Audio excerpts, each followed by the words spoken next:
kuingia, milango wamefunga, wanamofu wamefunga milango, Yesu akaingia pale.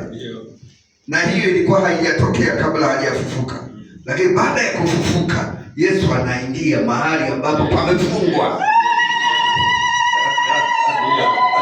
Umekamata huo ujumbe? Kuna kitu kimefungwa mbele yako, kitafunguka kwa jina la Yesu. Kuna ugonjwa hauponi, utapona kwa jina la Yesu. Soma imeandikwa. Ikawa jioni siku ile ya kwanza ya juma, pale walipokuwapo wanafunzi, milango imefungwa kwa hofu ya Wayahudi. Milango imefungwa kwa hofu. Akaja Yesu akasimama katikati. Akaja akasimama katikati, milango imefungwa. Milango imefungwa. Simama. Sema hata kama umefunga itatokea. Hata kama umefunga nitapita.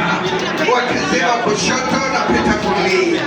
Wakiziba huko napita huko. Yesu aliyefufuka. Tengeneza huo wimbo tena, tunauimba hapa. Tuna maana kubwa. Tuna maana, manake hakuna kushindwa, hakuna kuzuilika, hakuna kuogopa wachawi. Wakiziba huku tutapita huku. Acha wazibe sana, wanapoteza muda. Haleluya. Na watazama wale watu pale Tunduma pale, wote hawana akili kabisa. Wewe mpaka unaibiwa uliko wapi? Ni woga tu. Twende, iko tayari. Twende.